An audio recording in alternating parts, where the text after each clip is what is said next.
Good day, viewers. Welcome to NOA River State Dialogue. Just of recent, the President of the Federal Republic of Nigeria signed into an act the Petroleum Industry Bill. No doubt, key players in the industry will be anticipating dramatic change in terms of availability and pricing of petroleum products. Join the NOA River State Dialogue this Friday at 11 a.m. prompt as we take a look at the topic, the Petroleum Industry Act and its implication on oil and gas retailing in Nigeria. To stream live with us, go to Facebook and YouTube, search for NOA River State, click on the like and the subscribe buttons respectively, and you will be notified. This program is brought to you by the National Orientation Agency, River State, Nigeria.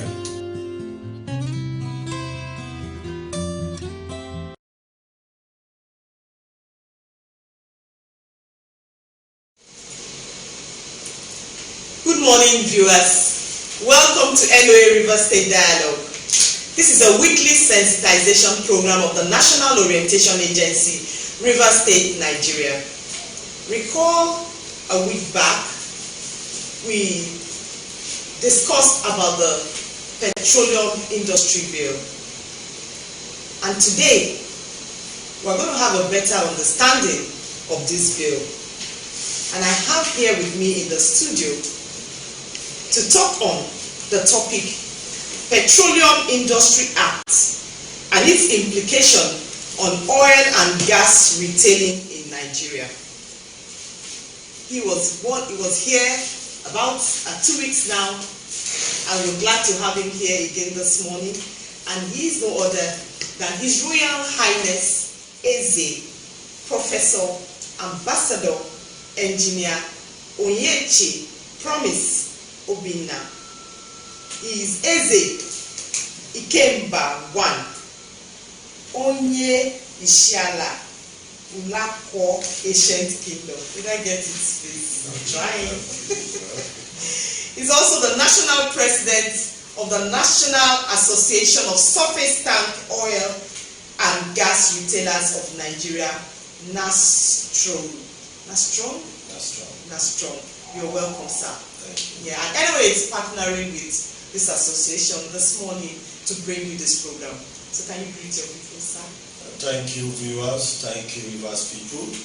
Thank you, Nigerians. It's always a pleasure to be with you on a very exciting program that discusses the public issues on oil and gas and general issues on the welfare of Nigerians. So it's my pleasure to be your discussant. And I believe that it's going to be inciting, expository, and mind-blowing. Yeah. Thank you. We're glad to have you. Now remember, viewers, that you can send in your comments, questions and suggestions. And remember, you can also stream live with us by going to YouTube, search for NOA River State, and you'll be connected live. So I'd like to start off, Your Highness. The last time we were here, we talked about the Petroleum Industry Bill. Yeah. And you said that you were hoping that the president would look into the bill again, probably send it to the House of Assembly. And did you expect that the president was going to assent to this bill so soon, so fast? Yeah, in relation to our discussion 2 weeks ago, I was like a prophet. Yeah. That told Nigerians that they should expect a shock soon from the presidency, because he's a man who has studied his body language. He's a man as an administrator, professor, administrator in business administration. The body dynamics of a leader shows you how proactive in critical issues that the leader can be when it comes to issues that borders on action and inaction in leadership. So I told Nigerians to expect a shocker from the presidency, because I understand his body dynamics. I know that he will take the bull by the horn, irrespective of whatever clauses. But I made an appeal as a father of the nation for him to reconsider those special clauses that the host communities are clamoring on in order to gender, fairness, in order to gender equality, in order to gender the needed results of the PIB, which from all the indication upon his arrival from London, he took the bull by the horn, even within the days of his quarantine, as provided by the COVID-19 rule. He was under his leave provisions and ascended to the bill. So now we have the bill as an act. It's no longer a bill, it's now an act. It's now the PIA means Petroleum Industrial Act. The PIB means Petroleum Industrial Bill. So for the fact that the National Assembly and the Senate have passed the bill, and the presidency through the commander of the armed forces and the president of the Federal Republic of Nigeria has assented to it, is now a bill, is now an act. So, and it didn't come to me as a shocker, because already I have forecasted such, and it is a welcome development as an ancestral king and a leader within the Niger Delta region. It is a welcome development. For you to climb the ladder of success, you must start from step one. So the presidency has given the PIA the first stage of anchoring. So now we, the Niger Deltans, we, the host communities, can now look into those areas that still needs to be looked into. Like 3 days ago, the host communities have begun to put their house in order, to identify those special clauses, and to now forward back. Because now that it's an act, you cannot amend an act. You cannot solely amend a bill that has not been assented. Now it's a law. So if the law is not favorable, you can say, okay, please, from all the authorities involved in this ascension, we need these areas to still be looked into. And now it can be amended. So it is the welcome development. Like I said the previous time, that even if it is 2%, let there be an authoritative and a legal ground for host communities to agitate on. All this why there are no legal grounds to agitate. Because it was just a bill. And that is why for decades it was played on. Now it's an act. We can now do the needful. Okay, but I'm going to ask now, with all the agitations before the president assented to the bill, do you think government has really listened to the people? No, governance is a process. I have been, a leader that, tries to marry the international communities with the national communities. With the way information disseminates in Nigeria is different from what you get outside there. And the response system too is different. The response system in the global world is more faster than what you get here. There are a lot of bottlenecks and bureaucratic processes in the Nigerian system, unlike the Western world. So if you are a dynamic leader and you want to compare the response system of the Western world with what you have in Nigeria or in Africa, you'll be getting it wrong. So what we are saying is we must upgrade in our leadership institutions, so that since we have embraced civilization, we should also embrace the fast response system in administration. But I'm not looking at the peculiarity of issues as at now. Now the administration cannot have that swift response that is obtainable in the Western world. So to an extent, the government has not listened to the agitation of the people, because the A to Z of the agitation has not been given the prerequisite attention, precept A, B, C to D. But I believe there are approach towards that. There are institutions that receive the complaint from the people and translate such complaint to the presidency. So now that there are agitations, those institutions need to step up their game to say, oh, Mr. President, I know you've been hearing the agitations, but based on that constitutional responsibility, it's our duty to bring this to your knowledge. And these are what the people are agitating for, and as the father of the nation, we want you to look into it. I believe something can be done. Okay, because this is part of the job of the national orientation. This is a feedback channel, and people are watching us right now. So what's the pulse of the people? How do the people feel with the president assenting to this act without, maybe putting into consideration various agitations here and there, consent here and there, as a royal father? What are people saying? What's the pulse of there is a mixed reaction. Okay. There is a mixed reaction. It's like when you say, my wife put to bed, and someone asks you, how did it happen? You say, 2 years. Okay. There's a mixed reaction. Celebration is there, but the pain of the mother and the financial burden of the family. Okay. But the joy there is that the baby has been born. Okay. So whether the woman was severed or there is financial burden on the family, it's not really the matter here. You understand? The family is happy because a child has been born. Okay. The PIA is a baby for the host communities. Okay. And that celebration should, for now, take care of the pains.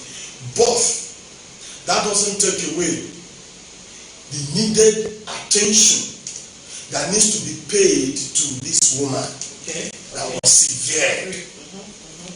The attention, the medical attention, the love and all that needs to be shown to this woman must be taken as a top priority. And this is a kind of an adage which brings to bear the woman as the host community. The woman has been severed in this childbirth is the host community. Okay. So the government, as the husband of this woman, should consider the pains of this woman. Okay. And in doing that, whatever cry the woman has put to bear should be considered. Okay, I like that. Now we're talking about the host communities right now. So what do you think are the opportunities that are open with these acts now?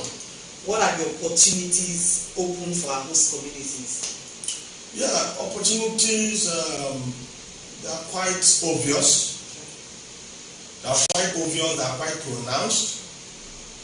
There are 5 key upstream regulatory policies that,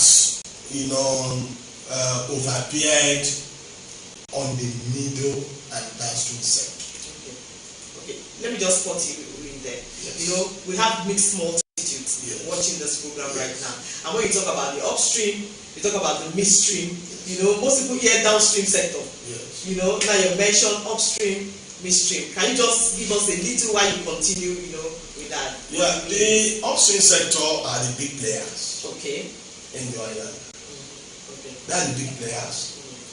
The joint ventures, and all that, they are the big players. Okay. Now, the midstream ventures are the operational analysis that has to do with regulations, fees, and that.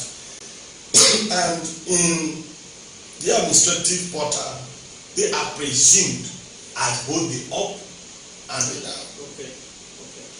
Now, and at the middle.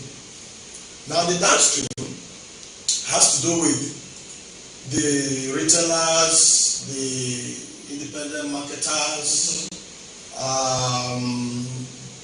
the importers, the exporters, and all that. The primary investors are within the downstream sector. Now, the 5 key upstream policies that a sort of enveloped both the downstream, the medium stream, and the downstream, where issues like the fundamental reforms on administration. Okay, yeah. The oil and gas business, like I said before, is an exclusive, it's under the exclusive list, where only the federal government takes care of it. The state has no say, the local government has no say. Now, under this PIA, it now separates a kind of a division of labor and separation of power. Now, one of the major key, the fundamental reform on administration. Now, administration and regulation. Now listen, when I am the head teacher, I'm also the class teacher. And I'm also the class monitor. Okay. You see that the students are in bondage. Yes. Yeah. They are practically in bondage. Yeah. So, without the PIA, the oil and gas industry is like an industry that has 3 sectors, but only one sector is known. One sector, is the father, is the wife, and is the children.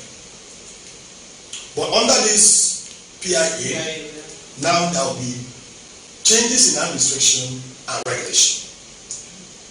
And 2, grandfatherism will now be a kind of eliminated, because the major key players tend to, a kind of hijack all the processes. There are limits to what you can do. Bringing in investors was a problem. Yeah. Investing also as a Nigerian is a problem, because the bureaucratic process was too unbearable for Nigerians. So people, when you say investment, they say, no, I don't have that capacity. Yeah. Okay. My marks don't reach there. Let's use the local language. Yes. So it became an industry for a few, just a few individuals own the licenses. Now, with this, it's going to be an open market. Okay. Sorry, sir. Thirdly, the general reduction in taxation and royalties. With the PIA, the royalties and taxation will now be well defined. Okay. Well defined. What goes to upstream? What comes to downstream? What goes to midstream? Okay. And it's under the downstream sector you have the host community interest. Okay. So this is going to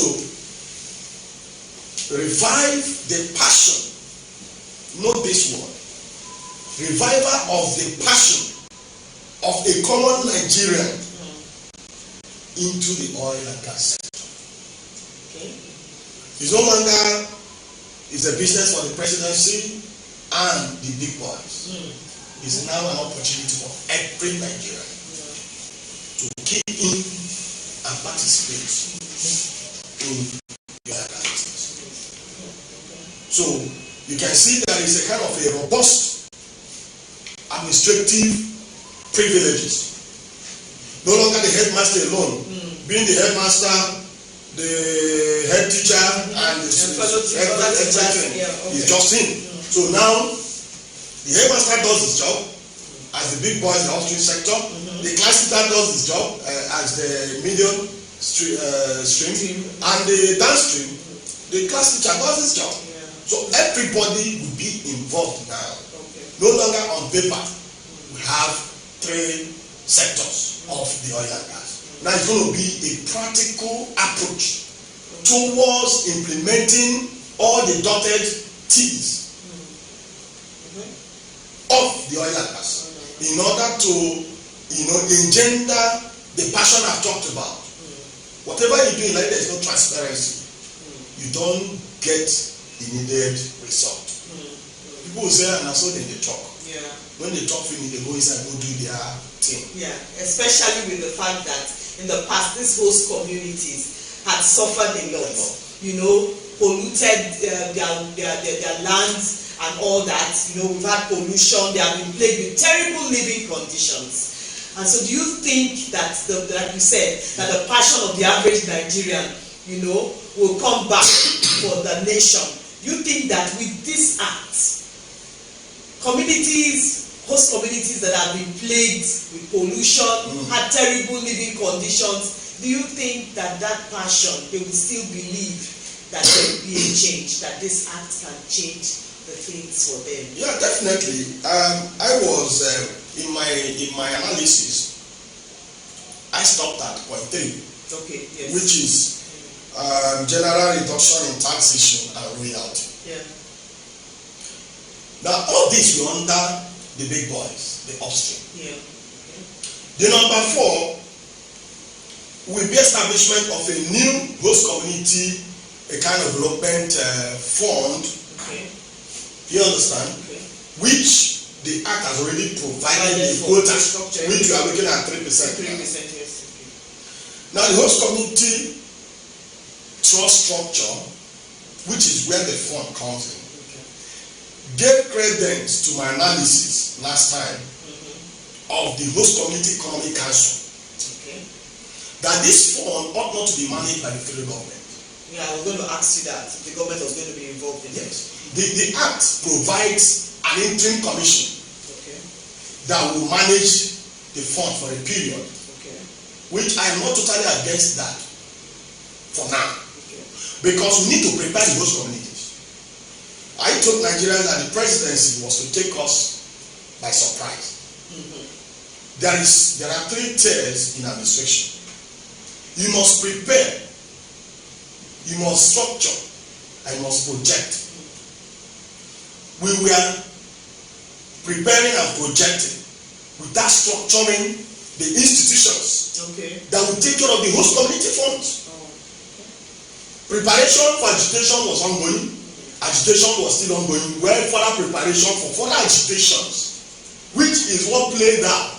That despite the ascension of the act, of the bill, making it an act, agitations are still ongoing. Because we have always been agitating and preparing for agitation and preparing for and projecting for agitations without structuring for an institution that will handle what we are agitating for.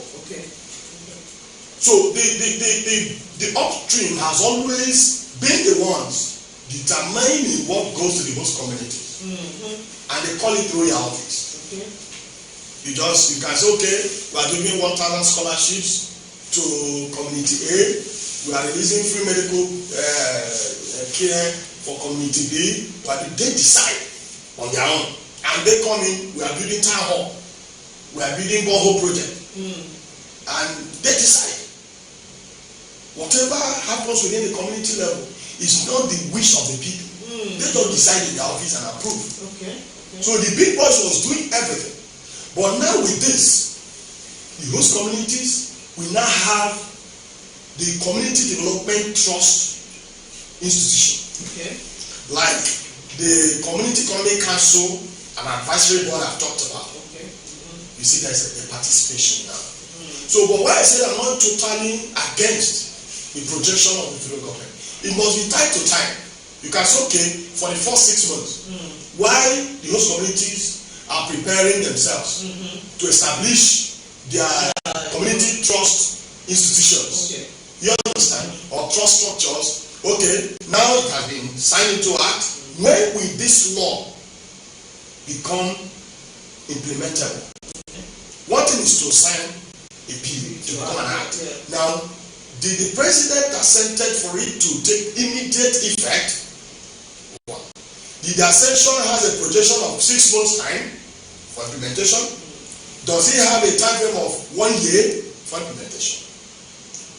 Now, if the ascension is to have 6 months projection, it gives the host communities an ample opportunity to structure their community development trust institutions, where technocrats who understand the dynamics of community administration can be structured into the council to manage the funds based on the budgetary allocation of the community in line with the pains of the people. I was on air with NTA yesterday, and this issue was discussed. And I told them basically that the PIA fund for host communities is not to build road infrastructure for federal government. The responsibility of the federal and the state government is to provide basic infrastructural amenities for Nigerians. And the PIA and its funds are not to do that for the federal and the state government. The state government and the federal government remains a provider of the basic amenities and the needs of the people. And that does not take away that responsibility. We the people, as a Nigerian nation, do solemnly swear to belong to an entity called Nigeria. We have pledged our allegiance to Nigeria. Nigeria must pledge its allegiance to us. Every suspicion or mirage that is not symbiotic, that is parasitic, it must be broken.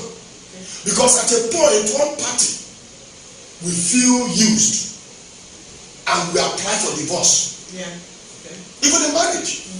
When it's only the man that is providing, at a point, you become tired. If a friend tells him that, my wife bought me a car, my wife bought bags of rice for the house, my wife did it, at the point he becomes way too away my wife did it. Okay. So, for the fact that the PIA has given the host community a leverage, remember, the host community fund is to a kind of, alleviate their sufferings. Yeah. What are their sufferings? High level of infections and diseases. Yeah. So there must be medical attention, high medical attention, high level of medical attention within the host communities. The air they inhale is carbonized, highly poisonous. The water they drink is polluted. Their economic activities is bastardized by the activities of exploration of oil and gas. If you farm on a land and your land could yield 5 tons of cassava, with the activities of this oil and gas, it can yield 3 tons. If you're a fisherman and you go to the river, you could make 4 tons a week or a day. You can no longer do that because the aquatic life has been destroyed. The air you breathe is gone, polluted. The water you drink, polluted. Your agricultural land mass for agricultural activities is polluted. So how can you be mitigated? So the PIB fund is a mitigating fund for the pains the host communities have suffered. It's not for government to now begin to play a hanky-panky with host communities. No! Yeah. We will not accept it. Yeah. Okay. I'm an ancestral king. Okay. I stand by the truth. And I speak the truth and I die by the truth. The government shouldn't say, they are getting something. So, whatever budgetary allocation that is due to the host communities shouldn't be given priority attention. No! It does not debar them of that responsibility as the government of the Federal Republic of Nigeria, be it at the state level, the local government, or the federal. They must follow up to their responsibilities. What this fund is for, basically, is for a kind of a palliative, let me use that language, a palliative fund to cushion the effect of the pains and the sufferings of the host communities. Okay. Thank you, Your Royal Highness. We'll be right back. So keep your comments coming in. We're going to take the comments and questions, and I have a lot of it coming in right now. We'll be right back after these messages. How you did? No. Every way, everything. I no fit shake you. Corona butter, you know they read. Now believe this corona. You no fit touch black man. If you like, gather the whole Niger, come together, make the cough. Nothing. Which one you want? Give me V&D. Aha. I beg, get small pieces. How much you want to give him? Give me 200.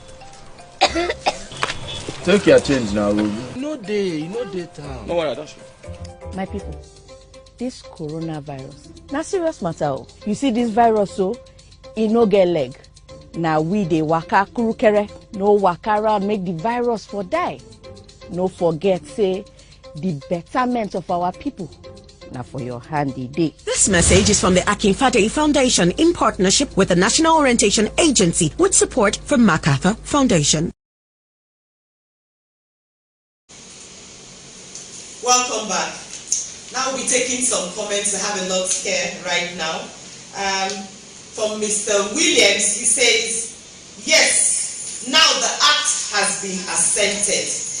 Amendment can now take place, just like you said. Perfect. Now the area of negative effects can be given to, moreover, the area of 3% for oil community modular refineries, where the host community will now be part of the oil production industry and get direct gains.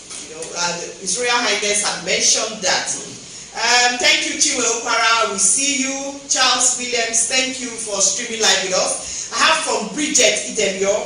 She said insufficient and constrained access to natural gas infrastructure hinders connection between gas supplies and end users, resulting to hike in the prices against the contemplation of the PIB Act.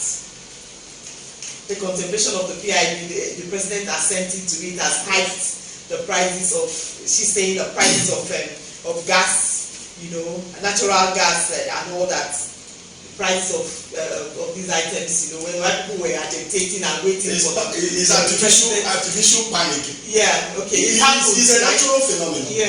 You know, when once there is a news, people try to read negative meanings into it and want to high prices. You know, so that initial panic will always affect the market structure. But we have regulatory agencies that should check this. I have seen it. Stand with that numbers. Yeah. That when you go to the constitution and the federal agencies established by the authorities of the federation, policy drives a system and not individuals. Yeah. Now, policies and agencies have been established in Nigeria. How effective are those agencies of government? Okay. The National Orientation Agency is an agency of the federal government. Every Friday you are here engaging people to discuss on core issues that affect the common man. Yeah. Thereby orientating their mindset, refocusing them to understand the implication of policies of government as an agency of government.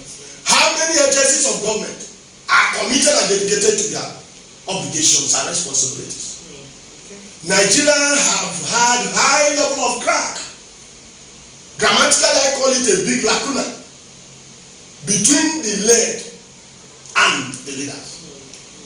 Because the medium at which we disseminate and assimilate information is very porous. And that is why people can hack into people's accounts, share fake information, and people will believe. Because the agency that's supposed to step in and bridge that gap is not doing their job.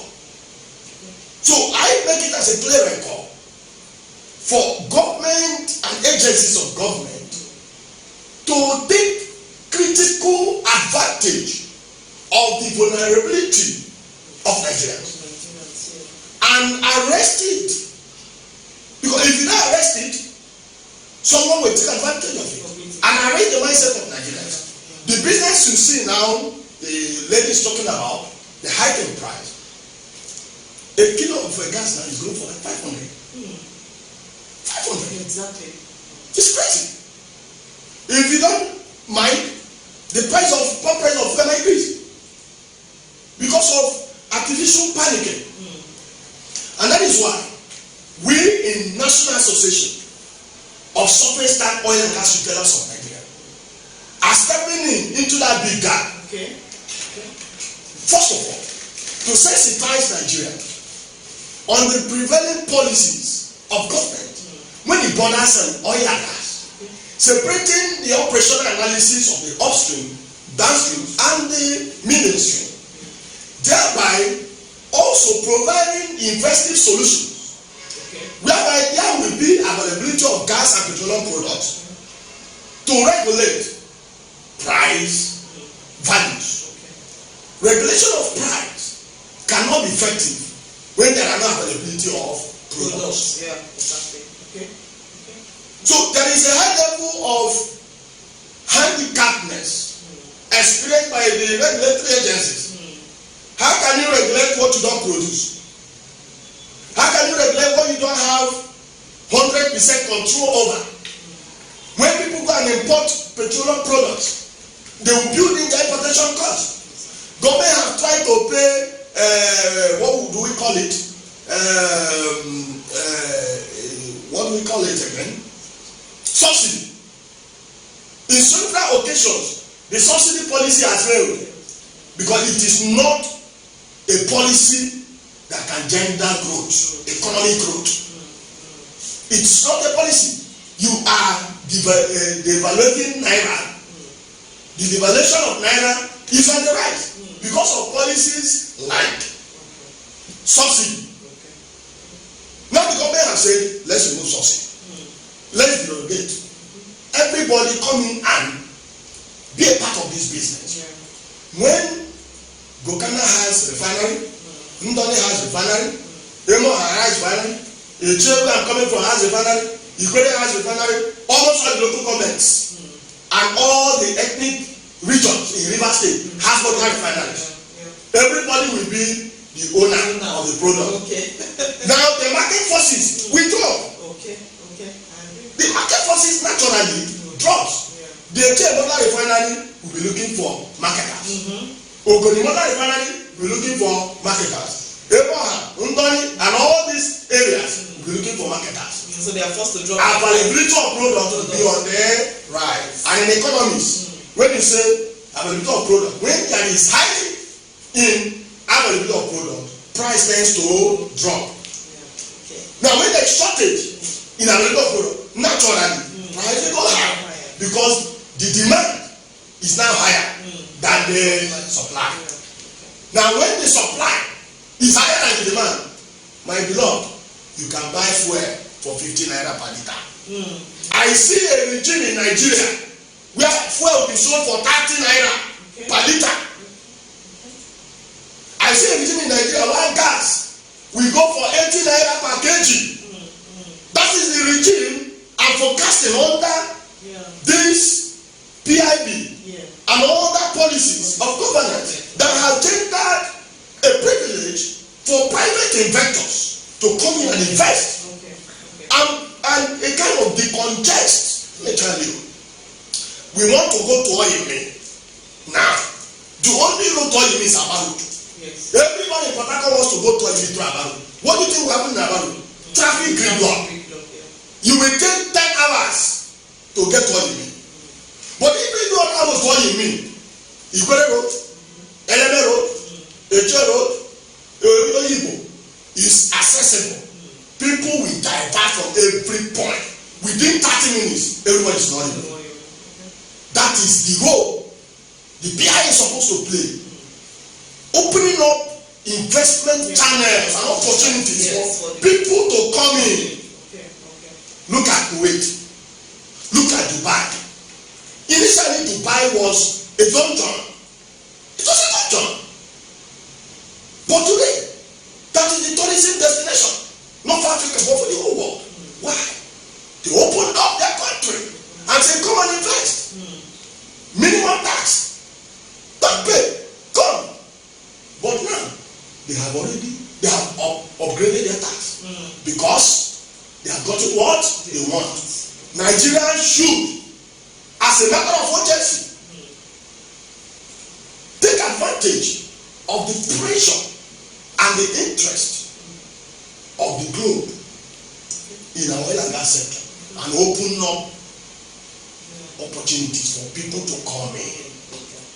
We are talking with so many investors from the Western countries. They want to come in. They want to come in. Yeah, we're going to talk about that. Let me take more comments. Coming in. Charity Godchild says provisions in the PIB, now an act, could also improve transparency in the petroleum sector, potentially lowering revenue losses due to inefficiencies and corruption. Yes. Yeah, correct. Okay. And that brings us to point 5. That says companies now, no longer the government. Companies will not segregate royalties. Okay. That is it. If you're operating in Ogoni, for instance, you will segregate the royalties. You will not pay all your royalties now to the federal government.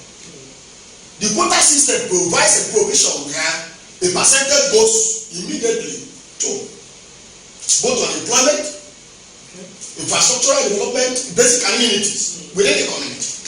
All these things are now to be segregated.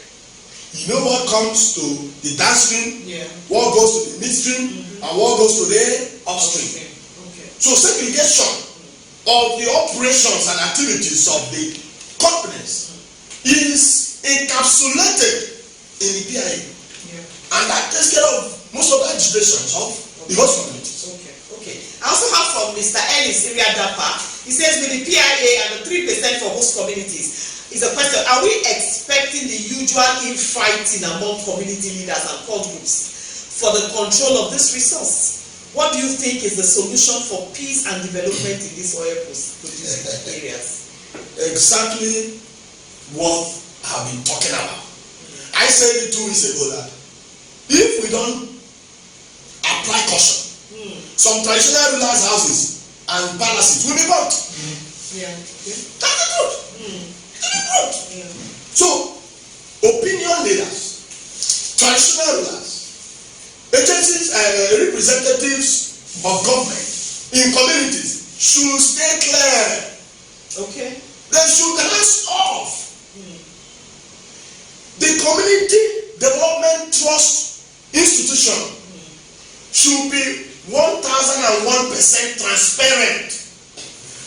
Nomination of representatives of the host communities in this council must be done out of assigned nepotism and favoritism.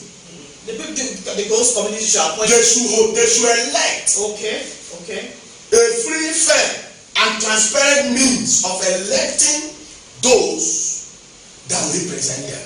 Even if they are involving a consultant at the initial stage, it must be in an open system where people will come and tender, create a tender board. I know that nothing is 100% transparent, but there should be a level of transparency exhibited in the process of selecting those or electing those that will manage these funds. So that both the good, the bad, and the ugly is their money. Yes. The countries in Israel and their money. The barren idea people, because there are people who are barren mentally. All they know is our money don't come. And if you don't handle their barrenness well, they will be the one to come with fuel and matchbox to burn your house. So the idle-minded, the high and the mighty in the community, the most stupid, you can call them stupid, but they're not stupid. All of them is their money. It's their money. Even a madman in the community should benefit from the money. The police of the poor should benefit from the money. So the will of the people must prevail in establishing the community development trust institution that will handle this money. Not the leaders, the masses. So for the leaders to have peace of mind, soon they will kidnap them. Mark me, I am on a global portal talking prophetically. Talking as an assessor king. I see problem. Leaders within the community will be kidnapped. If you don't stay clear, the best thing, let the Central Economic Council that will handle this thing, handle it. Let there be a transparent system. If you are building a budget, we say a budget of 500 million, for instance, or 1 billion. Now, the community should be informed. Proper information. We are talking about orientation. Proper sensitization and orientation should be carried out in the communities. How much are we giving to youth development? How much are we giving to women? How much are we giving to the orphans, the less privileged? How much are we awarding for scholarship? Who are the people to benefit from the scholarship? Are they the children of the rich? No. No. There are incentives and quota that will go to the rich. There are incentives and quotas that will go to the poor. If a rich man can sponsor his child abroad to study, and this fund comes, he should do his fatherly responsibilities and also take his royalty as an opinion leader. We'll be royalty as opinion leader and leave the small ones for the poor. But most times it's not like that. That is where the problem will come from. Okay, we will be right back after these messages. Do you know that social media is not good or bad, and that it is you who is using it that is either good or bad? Bad social media users spread rumors and fake news without verification. But good social media users stop, verify the information, and reflect before sharing it. Now, are you a good social media user? Stop the spread of fake news. Verify the authenticity of your source for a better Nigeria. This message is from the National Orientation Agency. Okay, you're welcome back. I know we have a lot of comments coming in. I'd like to take a few because I would like His Royal Highness to also talk on the National Association of Surface Tank Oil and Gas Retailers of Nigeria and what's the implication for that group. I have here. I have a lot of comments coming in, like I said, and I'll try to take maybe one or two, as we go on. I have from Y Brigade Kana Command. It says its implication includes volatility of oil prices, obsolete laws and regulations, pipeline vandalization, corruption, and lack of government funding. I have from Iwarilama Brown, who says, no matter how good the intentions of government is, until the implementators and citizens change their orientation of greed, you mentioned that, it will be subverted. God help us. I also have from Christy Iwezo. Thank you. We see you, ma. Thank you for streaming live with us. Edison Riadapa says kudos to NOA. Thank you. You have got a long way. I'm proud of you. Thank you, Mr. Dapa. I also have from Kana Command. It says lack of infrastructure, uncertainties in regulations, and security concerns have led Nigeria to underutilize its refining capacities, thereby pushing the country to become a net importer of refined petroleum products with price fluctuation. Yeah, I wish we can take a lot. But I want to ask you, Your Highness, I know you're the national president of the National Association of Surface Tank Oil and Gas Retailers of Nigeria. I want to ask, what opportunities and challenges are we expecting from these actors, retailers of oil and gas? One of the basic opportunities is solution. Okay. Solution to the problems, as stated in some of the comments you read. Okay. Insecurity. Yeah. Peace is priceless. Yeah.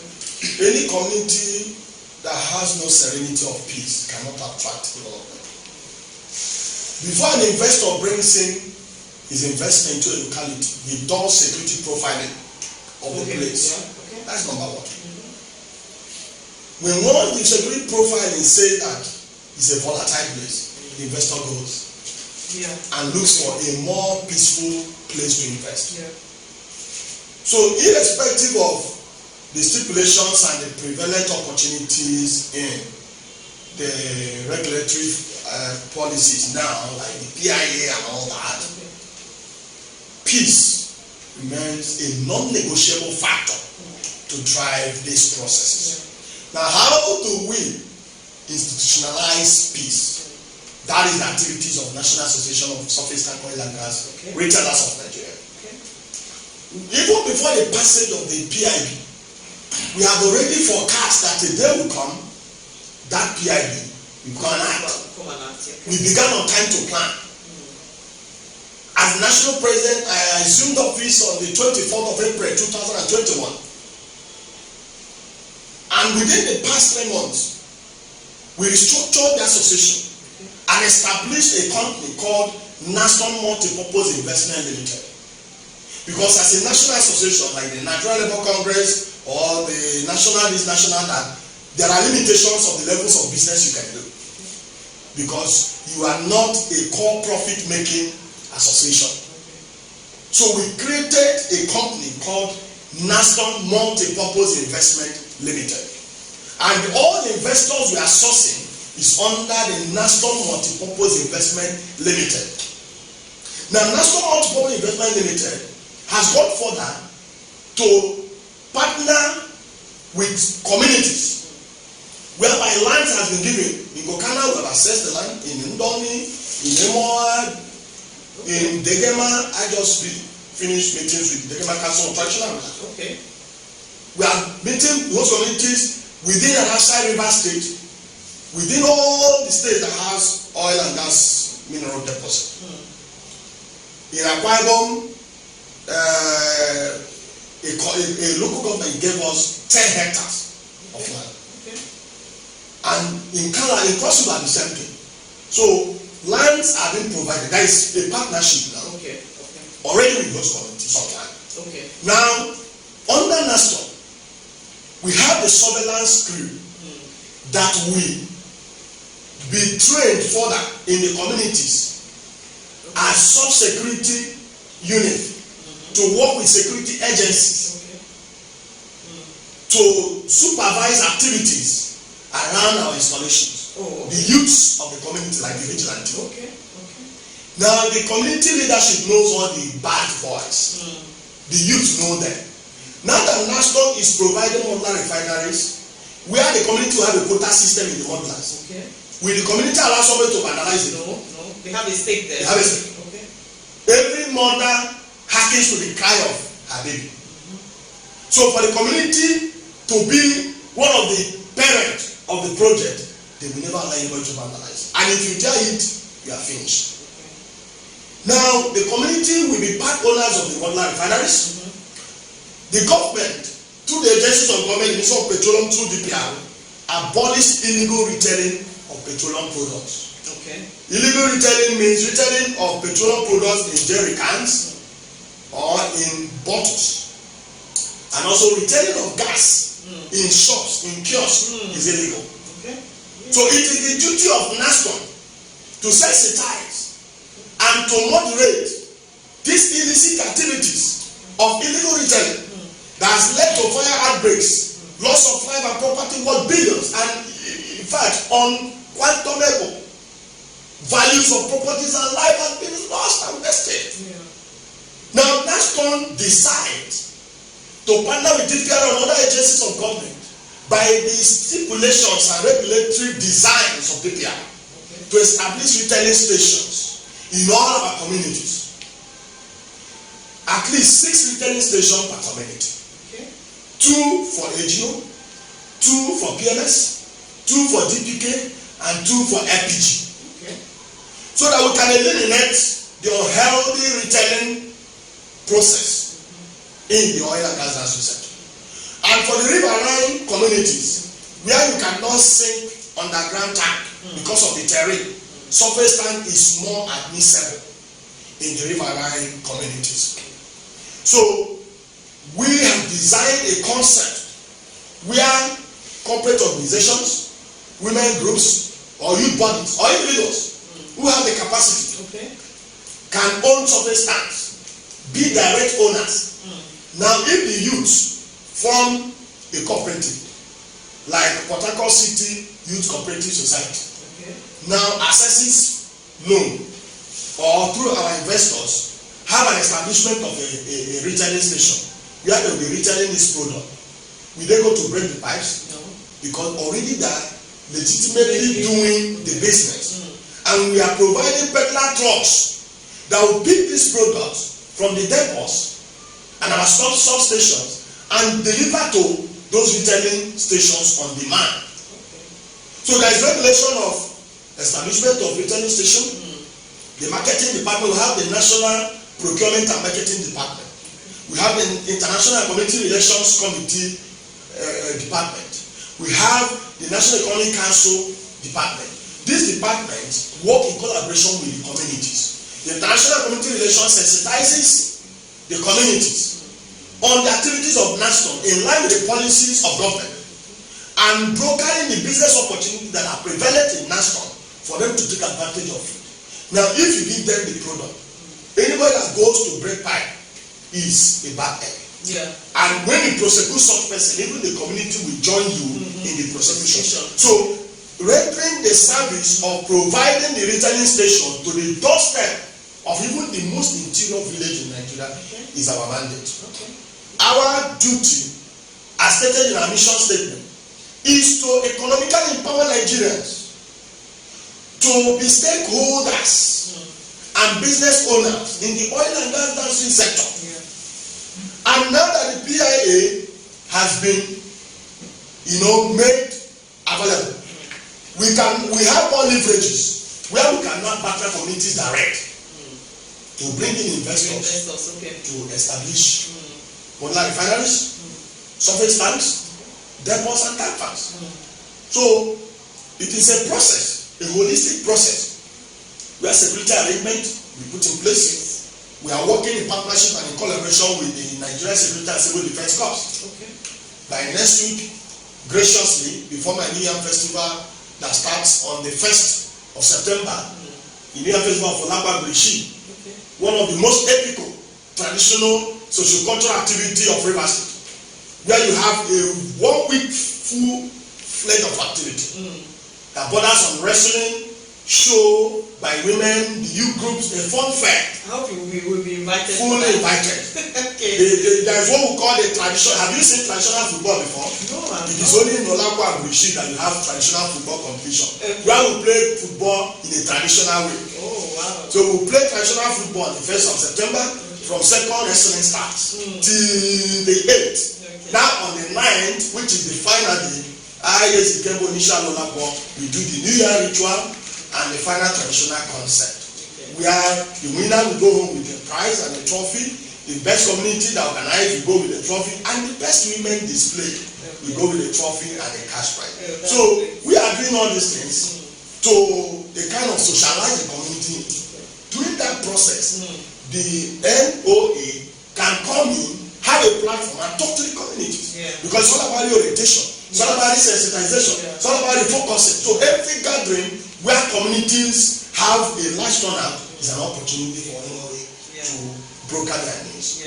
Thank you so much, Your Royal Highness. I know our time is off. Really glad having you here in the studio. And I want to thank those that are streaming live with us right now. I'm really sorry I can't take all the comments, so many comments and questions coming in, but just know that all these comments and all that, they are feedback to the government, even on the PIA. I want to thank you for streaming live with us. Remember, this is a program of the National Orientation Agency, Rivers State. I want to thank you again, Your Royal Highness, for finding time out of your busy schedule to be here with us this afternoon. I hope you will be back here again. It's my pleasure. Anytime I'm called upon with a proper time frame, I will always make our time. Our duty as leaders is to serve, and service is non-negotiable. So there is no class in leadership. A leader is a servant, and you must provide those services needed by your subjects. Thank you. Thank you very much again, our live viewers. Thank you for streaming live with us. Remember, coronavirus is real. It is spreading real fast. So stay safe. Again, this is a program of the National Orientation Agency, Rivers State, Nigeria. Thank you. COVID-19 transmission is mostly through droplets from sneezing and saliva. The most effective way to protect yourself from the virus is to practice good personal hygiene. Wash hands with soap under running water or use an alcohol-based sanitizer if water is not available. Maintain at least 2 meters distance between yourself and anyone who is coughing or sneezing. Cover your mouth and nose with your elbow or tissue when you cough or sneeze. Dispose of the used tissue immediately. If you have traveled recently to a country with COVID-19 outbreak in the last 14 days and you have a fever, cough, or breathing difficulty, call NCDC toll-free numbers before going to the hospital. This message is from the National Orientation Agency.